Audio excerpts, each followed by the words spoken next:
So, ladies and gentlemen, I want you to introduce you to, this great sister here I had the pleasure of speaking with even before this interview. And it's Sister Amber here, Amber Kim. But thank you, Amber, for joining us on the show today. Thanks for having me. I appreciate it. So Amber, tell people just a little bit about your background, because the things I was hearing, like I say, there's some great things.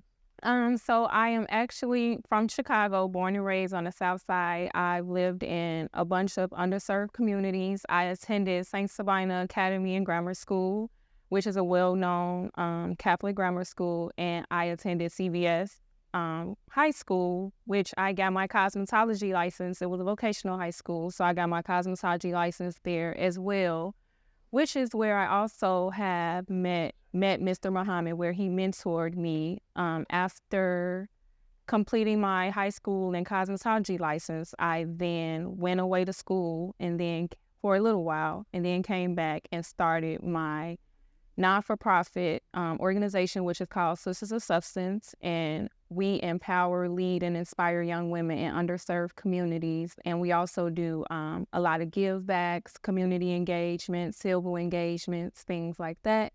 I'm also a salon owner. I am Amber Kim Salon, which is located downtown on Michigan Avenue.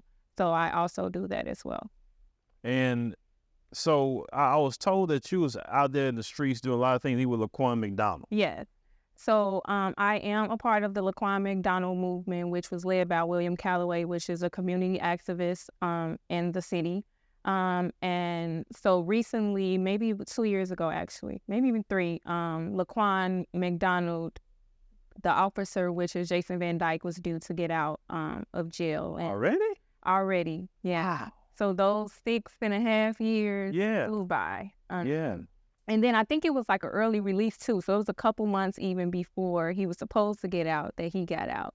And of course, us community organizers weren't pleased with that. So we protested against the release of Jason Van Dyke, which led to us protesting downtown at the federal building where we were arrested for protesting. So y'all arrested? Yes. So we are named the Laquan 9. It was 9 of us that was protested and arrested on that day.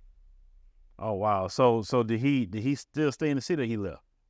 Well, his address is still in the suburban area, but we would never know if he left, if he's there or not. Okay, all right. We can go look for him. Yeah. Like, hey, you want to do an interview? Yeah. I bet you respond, right? So you got into, by doing hair. As you always done hair growing up, or how did that So actually, I've always done hair. I've been doing hair since I was like 8 years old. Okay. My mom is a good braider, actually, and so she had my little brother when I was 8, and so he had like this little fro on his head, so I would use him as my practice. Okay. And so I've been doing hair ever since. And then, of course, my aunts used to let me do their hair when I was around 13, 14. But that was just like braids and things. And I ended up going to CVS. And actually, I had no desire to do hair. It was just something that I knew that I could do. So it was kind of like, I'm going to take cosmetology because I could pass that easy.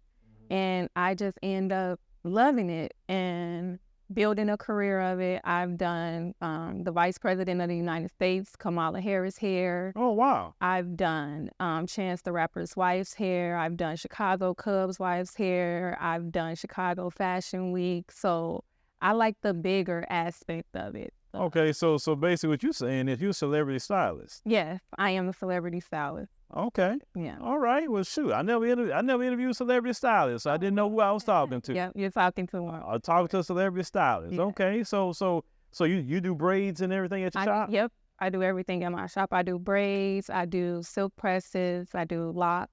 Okay. I'm pretty versatile in everything. Okay, and the booking process is very easy? It's very easy. I have a website, so you can go straight to the website and book through the website. I have a hairline, so you can text or call the hairline, and we can get you scheduled for as well. Okay, all right. That sounds very. I like to hear entrepreneurship, right? For sure. So working for yourself versus working for the folks. Mm-hmm. What's the difference? It's harder. Working for yourself is definitely harder, but the benefits are greater. So it depends on how bad you want it. I mean, I'm thinking long term, so I'm not thinking where I'm in now, I'm thinking where I'm going. Right. So long term, I just felt like I couldn't get that at the salons that I was at. I mean, like I was at what point you're just at a standstill, right? You don't grow anymore. You could get more clients, but they're not going to pay you above a certain amount, Right. no matter who you are or how good you are. And I didn't want to limit, right? I don't want to limit. And I also don't want to feel like I am creating generational wealth for someone else's company, for someone else's family, for someone else's children, and not establishing or creating something for my own family, kids, nieces, nephews, whomever. Yeah, and that's a good way to think, because even though it's harder, and I agree, but like you said, the reward and benefit is much greater, and the sky's the limit, because working for the folks, it's a glass ceiling. Yeah. You work hard or whatever, and it's sad that people work 30, 40 years for them people, and at the end of them, they may give them a gift card. Yeah. Like, exactly. thank you. And but they made them millions and millions of dollars. Millions and millions of dollars. Maybe billions. Yeah, and one day I actually sat and calculated how much I made versus how much I made the company, and it was insane. And at that point, What numbers are we talking about? hundreds of thousands. I was with that company for 8 years with probably a year of non-working because I left and came back. Right. And I've opened a business for them, I'm pretty sure. And a lot of people have done. That's why I push entrepreneurship. Say, look, no matter what you like to do or you good at, create a business out of it. But some people will get mad at me, like, we all can't have a business. Yes, you can. Or if not, that help somebody create Get with someone so they can get employees and they can hire you. You know what I'm saying? So what about the little younger women? Are you mentoring them in the hair game? So I'm actually trying to come up now with a class. I really want a youth center. That's my goal. Okay. And I would like that way that I can combine my nonprofit plus my cosmetologist expertise in one. But to have classes, so because vocational classes is no longer, like the schools aren't offering it anymore. Yeah. And it's unfortunate because we're in a world where trade is really what's going to be important. Oh, yeah. Because technology is taking over all of the jobs. So what trade do you have? So I feel like, why take them out of the schools instead of putting them in? So I want to create something for young women to learn the trade, to learn how to properly do hair, properly sanitize and everything like that.